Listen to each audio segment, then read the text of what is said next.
शेगाव तालुक्यातील केस गळती प्रकरणानंतर पुन्हा एकदा शेगाव तालुक्यातल्या बोंडगावसह इतर गावामध्ये आता नखगळतीचा प्रकार या ठिकाणी समोर आला आहे।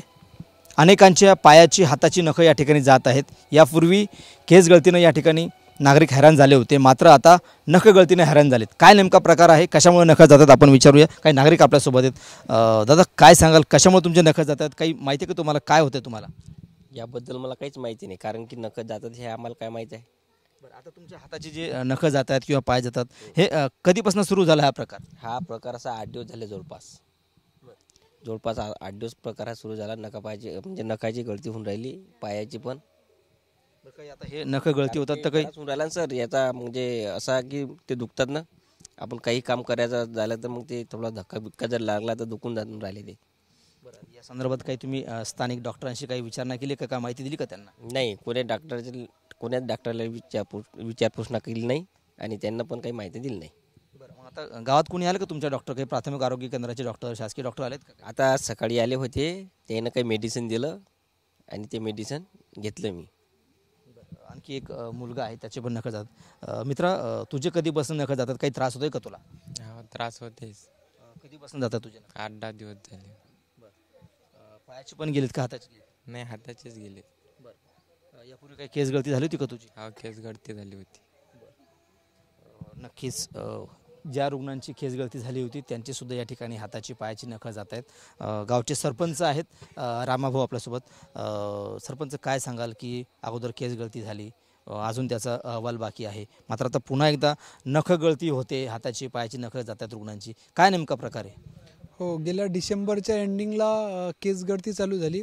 केस गळती संपूर्ण तालुक्यासह नांदुरा खामगावसह संपूर्ण तालुक्यामध्ये 300 पेशंट आढळले आणि मार्चमध्ये ते केस गळती थांबली आणि लगेचच आता एप्रिलमध्ये हा नख गळतीचा जो पेशंट दिसत आहे हे गेल्या आठवड्यापासून, पण आता हे 2 दिवसाच्या अगोदर खूप उघडकीस आले आणि त्याची बी आकडेवारी आज सांगता येणार नाही एवढ्या प्रमाणात, कारण आजच्या आज आपलं तुम्ही पाहत असाल सकाळपासून की आता इथं 29 पेशंटपर्यंत आकडा गेला आणि हे केस गळतीनंतर आता हे अनोखंच कारण समोर आलं की आता नख गळती पण होत आहे।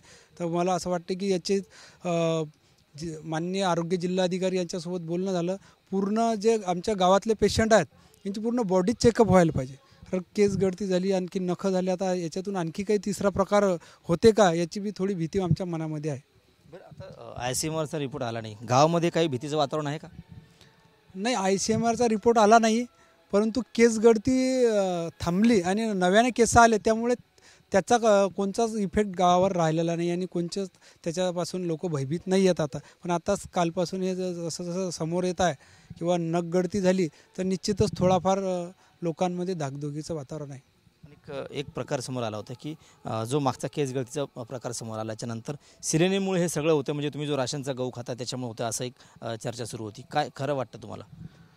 हो, हे ऐकलं होतं, तुमच्या मीडियाच्याच माध्यमातून ऐकलं आणि एक प्राथमिक अहवालसुद्धा ICMRनं सादर केला होता। केंद्रीय मंत्री प्रतापराव जाधव साहेब यांनी एका पत्रकार परिषदेमध्ये त्याची माहिती पण दिली होती की हे गव्हामुळे होत आहे, पण तो नेमका गहू राशनचाच का कोणचा असं स्पष्ट झालेलं नव्हतं। नक्कीच हे होते गावातील नागरिक ज्यांचे या ठिकाणी केस गळतीनंतर पुन्हा एकदा आता नख गळती व्हायला लागली। पायाची नखं जात आहेत, हाताची नखं जात आहेत, नेमकं कशामुळे होतं आहे हे अद्यापही समजत नाही। यापूर्वी याच गावची केस गळती या ठिकाणून सुरू झाली होती आणि परिसरामध्ये त्याचं लोण पोचलं होतं, मात्र त्याचा ICMRचा अहवालसुद्धा अद्यापही आला नाही।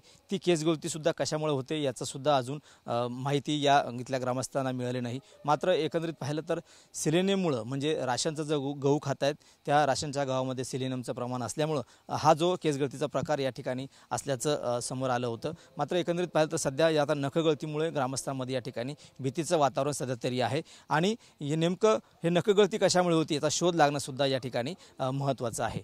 कॅमेरामन अनिकेत दहातोंडेसह गणेश सोळंकी, TV9 मराठी, बोंडगाव, शेगाव।